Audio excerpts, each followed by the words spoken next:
it made a lot of things happen. You know, of course, I'm thankful. I was thankful the second, you know, for being alive. You know, I saw a lot of stories. It also rejuvenated me to, you know, keep working in this life that I'm doing.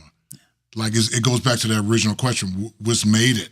I think I made it because I made it through that particular segment. I'm able to talk about it. Yeah. I'm able to talk about cardiovascular disease with black men, you know, which was really strong. Sure. Very much so.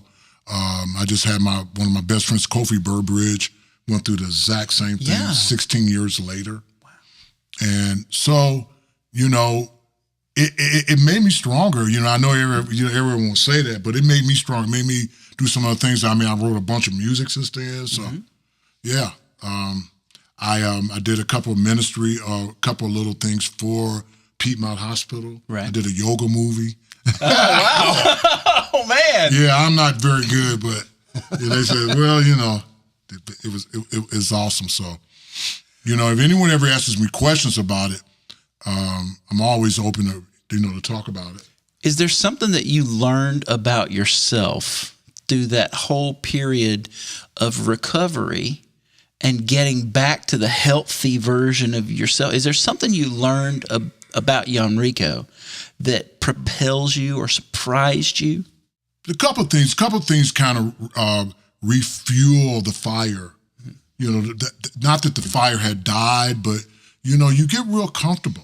You get real complacent. At that time, I was with probably the top jam band in the world, and you know, we were on a great incline up, playing with the Allman Brothers on this. At the time of that, it refueled this desire to want to play. Yeah. You know, I've always kind of been a little driven with work.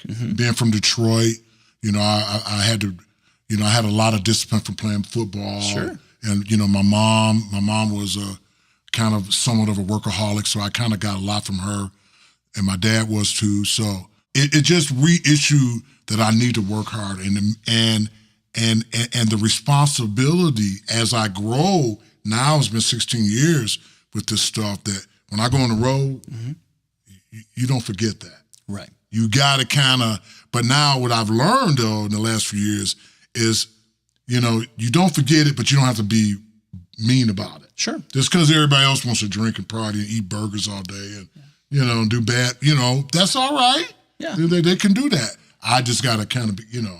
You got to take care of you. Right. And for a while, I was a little holier than thou with my beliefs about it. You know, I can't, that's wrong. You know, if you knew what I knew, though. Yeah.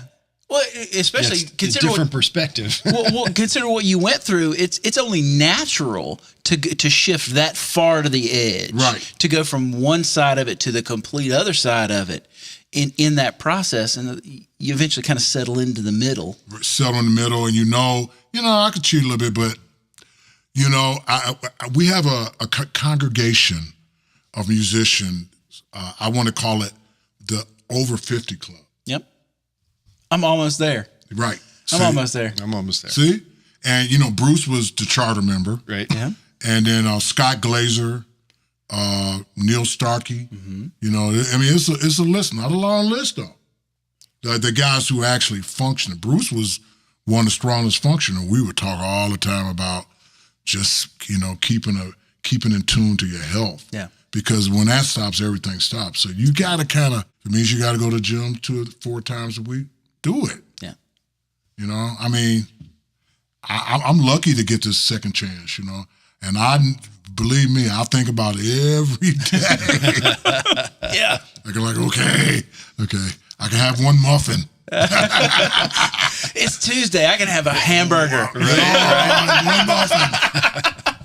It's cheat day. But you know, I mean, I'm just happy to be here, and I'm getting a chance to share my stuff, man.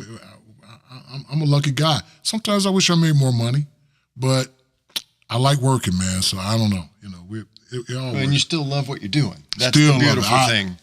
Yeah, I still smile and laugh, and I get excited about getting my tubs together. And I have a lot of drums like you know, and so I'm gonna use my Matakachi set or use my reference today. You know, yeah, it's awesome. So there are different markers, I guess, that people attach themselves to for what's successful or what's happy. And it's funny you mentioned money, because I guess people think part of making it or part of being successful is a certain dollar figure, or they think it's a certain lifestyle, or maybe it's the trappings of, getting on a bus every Wednesday night, or, when I was growing up, success was you go on tour for 18 months and you don't see your family or your friends and those things.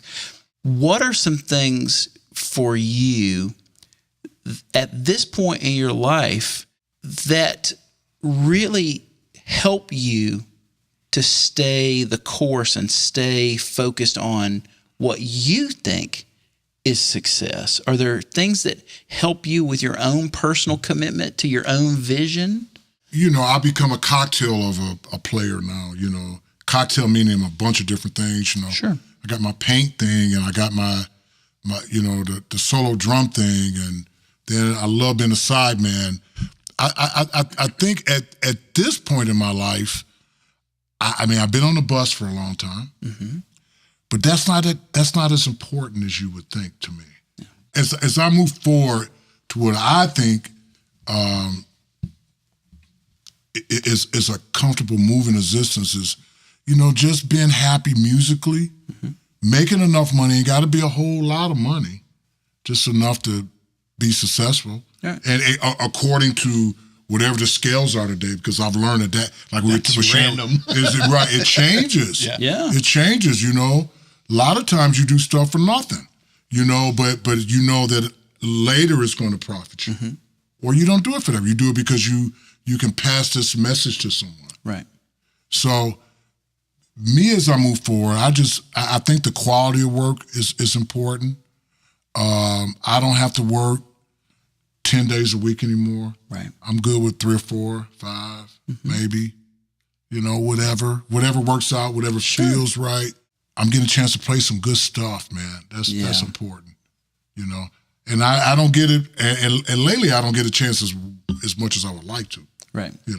Because I wish there were more avenues for solo original projects. Right. There's not that many. Right. That's true. You will sell out the Variety Playhouse if you got a Dave Matthews tribute band. Right. Than if you got a band that plays original music. That's a great point.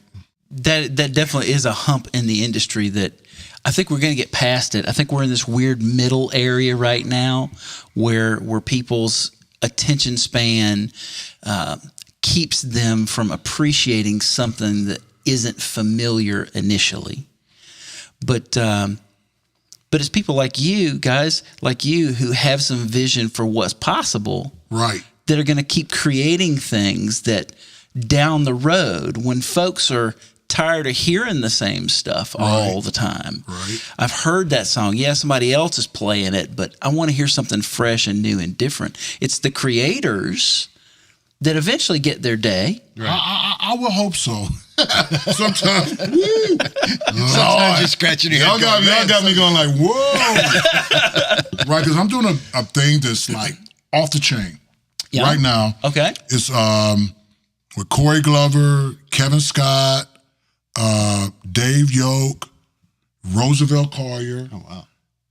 I said Corey Glover, and Matt Slocum. Wow. That's the band. Nice. And you couldn't get any good players, could you? Right? And it's me on drums, and then Jared Stone on percussion. It's called New Stew, and we're going to Japan in October because they want Roosevelt. Yeah. And but the whole thing about the band is we play the Bill Withers album of Carnegie Hall. Oh wow! So it's a tribute band, or like the band. What's the band that play with it? Like they play all dead stuff. Dark Star. Yeah. Well, have those guys play with Phil Lesh now. Right. Right. So, I mean, you either you say no, like in the '80s it was disco. Mm-hmm. I know a lot of cats quit playing music in the '80s. Really? Oh yeah, disco sucked. Disco was a rough, dark day, dog. It really was. I'm just saying. I was there. I survived. I was there. I'm a disco survivor. Right? I was T-shirts. there. You know, nobody figured out that drugs was bad then either. I'm just saying.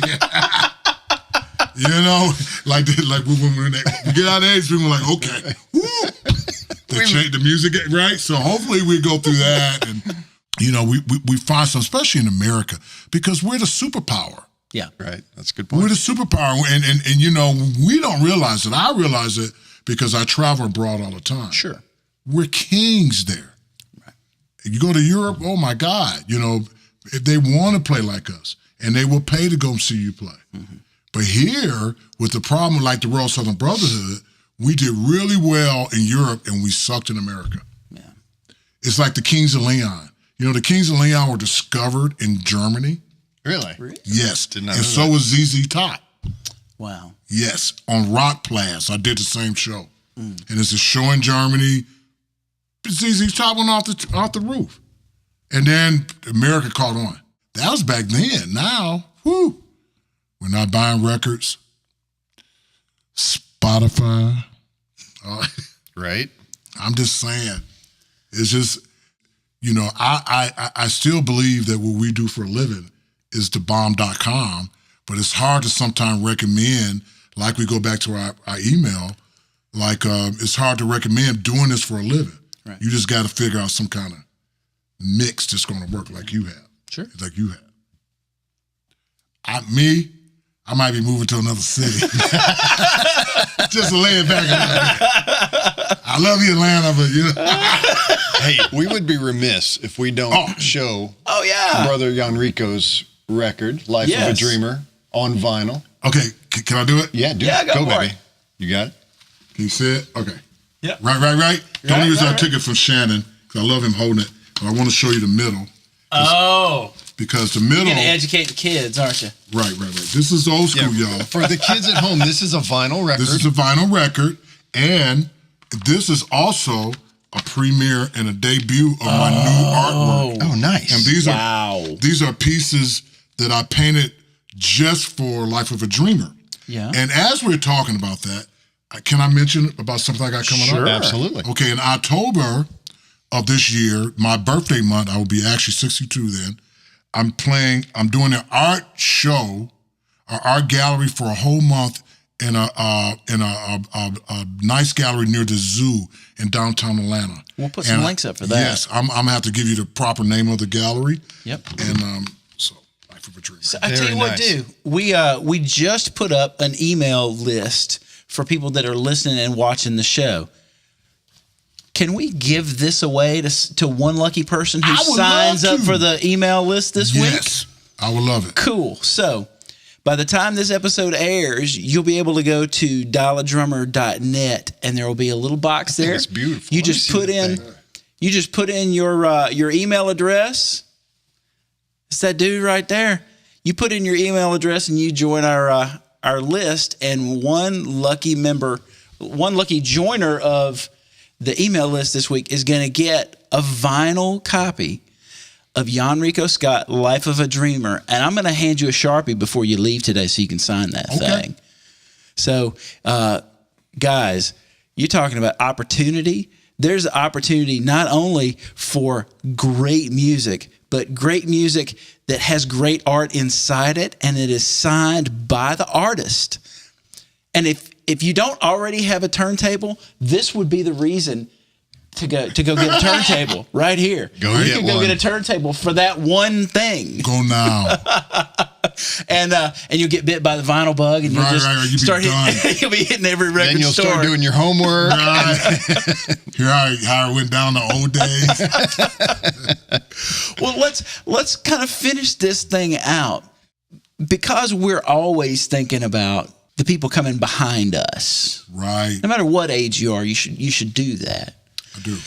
Is there one thing, can you look into that camera right there and talk to the person that's on the other side of that camera? Is there one piece of sage-like advice that you would give to someone about their, not even a career music, their fulfillment of their own dreams and desires as a musician? I guess my biggest advice, if for someone, not just a musician, but anything you do in life, if you're a plumber, you're a doctor, you're a lawyer, you're whatever you do, you got to have a passion. You got to be open to education. You never say never. Never stop learning. Never stop learning. You listen to the new guys. Just be an open vessel. That's how we pass this on. I have to apologize about some of the stages and some of the status of present situation. It's a little rough, but still, there are ways to do it. Yeah. There's ways to, I was with Phil Upchurch once, and he says, this was in 92, and they had NAMM show here. He says, the new musician will be that guy who operates the computer. Mm. Because it's an instrument too. Yeah. The instrument is only an extension of the person who plays it. Right. So my advice is keep it going, because it's a dying art. It's a dying art. Play real music. Learn everything you can about it. Right. And the technical stuff. Go learn Pro Tools. You're smart and young. Get it in there, right? Yeah. Right? Even if you don't use it all the time, just know what it is. Know what it means to record real drums. Right? Yeah. Come on. Yeah. Expand your skill set. Expand your skill set. It just opens the horizon. So when you're looking for that sound or you're looking for that groove, you got something to do so you can live your life. Right. You can live your life, and you don't have to live in a box. Nobody's saying do that. Right. But figure out your mix and your dynamic. If it's teaching, if you're a teacher, teach with passion. Absolutely. Oh yeah. Don't be just teaching drive-throughs. Right. Whatever you do, let there be passion with it. Let there be love with it. Rejoice that we're poets of the universe. We're some of the last ones that, we don't have to be zillionaires or trillionaires to be heard around the planet. Right. That's a good point. And it's all positive love. And it's all about love. We're not going to cure world hunger. We're not going to cure famine. We're not going to cure the money issues and all this stuff, but we can make you feel happy while you do cure it. Yeah. There you go. Right. So it's good stuff. You know what? This has probably been one of the most remarkable hours of my entire life. Oh, good. Man, good conversation. Right? There's so much packed into this, dude. People should watch this 8 times, and then the 9th time get out the pad and paper and just start writing it down, man. I'm telling you. I want to thank you. I want to acknowledge you, thank you for being one of the most unique people that our industry has ever had, because I can honestly say that there is no other Yonrico Scott. There's no one like you. I can say that too. There is my son, Yonrico Valdez Scott II. Yes. But he's Rico. I got you. He didn't like that. He's got his thing. You've definitely you've forged a path that is very unique. Not only in where it's taken you and what you've done with what you've been given, but you've forged a path that is a great template that someone can look at and glean lots of knowledge from. And I appreciate that. I appreciate what you do. Thank you. And I appreciate you guys for watching or listening every single week. It's been fun doing this. Absolutely. And it's days like today that will keep us doing it. And thank you. Thank you, bro. So by all means, please share this episode with a friend and email it to them. Put it on their social media wall, whichever one you choose. We're certainly going to be blasting all week about this episode because there's a ton of good stuff in here, man. I feel more enlightened just from having sat in this chair. So please, you're working it. You're working it, baby. Please make sure you come back next week and watch or listen. There's plenty of ways to do that. You can find us on all the social media networks. Just search for Dial a Drummer. If you have any questions, if you have any comments, if you want to send Rico some wonderful love for him spending his time that I could just forward him and have somebody brighten his day up for what he's given to you, please, by all means, dialadrummer@gmail.com. That's the email address. And during the week, you can always call the toll-free. In a few weeks, we're going to start playing some of the voicemails that we get for people that have comments or questions. We're going to start playing those on the show. And I would be totally remiss if I didn't remind you to go visit our sponsor, because they're one of the folks that helps make it possible for us to be here. So you just go to dialadrummer.net/waves, or you can go to dialadrummer.net/gold. And you can get a crazy special. Just normally you pay $800 for this, but you can get 35 or 36 amazing plugins for your digital audio workstation. That computer that you record your stuff with, that you record drums or keyboards or vocals or whatever you use it for. You get a ton of great plugins that you can use from Waves. $199. It's like, a little bit more than it would cost to get. You could almost get a movie ticket. In fact, you know what? Movie tickets are more expensive than a plug-in in this bundle. That's how good a deal it is. You can't go to the movies now for what it costs to get one Waves plug-in inside this bundle. So make sure you go to that and visit Waves. Anything that you buy there, we get a little piece of that, and it helps to defer the cost of all this stuff. So thanks so much for tuning in again this week. And I love every episode we've done so far, and I'm happy to say that this one's my favorite. Absolutely. Thank you, in the running order. for being here. Thank you, brother. Thank you, man. I certainly appreciate you. Thank you. And we will see you again next week. Just keep putting one foot in front of the other, guys. See you next week.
Yonrico Scott.